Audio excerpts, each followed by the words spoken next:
জাতীয় নির্বাচন ও গণভোট নয়, ইউনূসের সিদ্ধান্তের বিরুদ্ধে জামাতের আপত্তি। বাংলাদেশে আগামী বছরের শুরুতে জাতীয় সংসদ নির্বাচন, একই সঙ্গে জুলাই সনদকে কেন্দ্র করে গণভোট আয়োজনের কথাও বৃহস্পতিবার সকালে ঘোষণা করেন অন্তর্বর্তী সরকারের প্রধান উপদেষ্টা মোহাম্মদ ইউনূস। কিন্তু এই সিদ্ধান্ত নিয়ে নতুন করে রাজনীতিতে তৈরি হলো টানাপোড়েন। কারণ জামাত ইসলামী এবং তাদের সহযোগী 7টি দল জানিয়েছেন একসঙ্গে 2 ভোট আয়োজনকে তারা সমর্থন করবে না। জামাত নেতৃত্ব আগেই দাবি করেছিল যে জাতীয় নির্বাচনের আগে গণভোট করতে হবে। তাদের বক্তব্য, জুলাই সনদের ভবিষ্যৎ স্পষ্ট না করলে নির্বাচন অর্থহীন হয়ে পড়বে।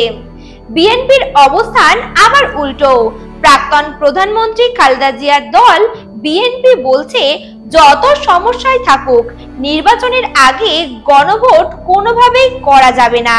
দলের মতে সংস্কারের প্রস্তাব দিয়ে ভোট হতে পারে নির্বাচনের পরে। ইউনূস কি বললেন জাতির উদ্দেশ্যে ভাষণে? ইউনূস জানান, রাজনৈতিক দলগুলোর মতামত নেওয়ার পর জাতীয় ঐক্যমত্য কমিশন সিদ্ধান্ত অন্তর্বর্তী সরকারের হাতে তুলে দেয়। তারপরেই একসঙ্গে সংসদ নির্বাচন ও গণভোট করার সিদ্ধান্ত নেওয়া হয়। তার ভাষণে তিনি আশা প্রকাশ করেন যে এই সমন্বয় কৌশল রাজনৈতিক অচলাবস্থা দূর করবে। কিন্তু বিকেলে জামাত সহ 8 দলীয় জোট বৈঠক করে জানিয়ে দেয়, ইউনূসের এই ঘোষণায় তারা সন্তুষ্ট নয়। জামাতের নায়েবে আমির সৈয়দ আব্দুল্লাহ মোহাম্মদ তাহের বলেন, একসঙ্গে জাতীয় নির্বাচন ও গণভোটের সিদ্ধান্তে আমরা নিন্দা করছি। দেশের মানুষ আশা করেছিল ইউনূসের ভাষণে সমস্যার সমাধান মিলবে, কিন্তু ভাষণ বিশ্লেষণ করলে দেখা যাচ্ছে জাতির মুক্তির প্রত্যাশা অপূর্ণ রয়ে গেছে। 28 অক্টোবর জাতীয় ঐক্যমত্য কমিশন জুলাই সনদ বাস্তবায়ন নিয়ে 2টি বিকল্প প্রস্তাব জমা দিয়েছিল। প্রথম প্রস্তাব, সংবিধান সংস্কারের প্রস্তাবগুলো বাস্তবায়নের বিশেষ আদেশ জারি হোক, এরপর সেই প্রস্তাবগুলো নিয়ে গণভোট করা হোক। গণভোটে প্রস্তাব পাশ হলে আগামী জাতীয় সংসদ 270 দিনের মধ্যে সংবিধান সংশোধন করবে।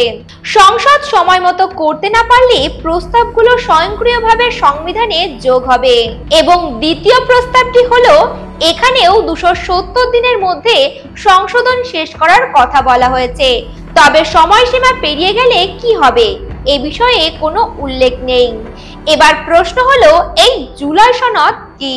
চলতি বছর 5ই আগস্ট ক্ষমতা হস্তান্তরের বর্ষপূর্তিতে ইউনূস 36 জুলাই উদযাপন 28 দফার জুলাই ঘোষণাপত্র পাঠ করেছিলেন। এই সনদটি 2024 সালের জুলাই মাসের গণ অভ্যুত্থানকে রাষ্ট্রীয় ও সাংবিধানিক স্বীকৃতি দেয়। আওয়ামী লীগের সরকার আমলের পাশাপাশি জিয়াউর রহমান ও হুসেইন মোহাম্মদ এরশাদের শাসনকেও সমালোচনা করা হয়েছে। জুলাই অভিযানে নিহতদের জাতীয় বীর ঘোষণা করার কথা উল্লেখ রয়েছে, কিন্তু এর বাস্তবায়ন পদ্ধতি নিয়ে রাজনৈতিক দলগুলোর বিরোধ।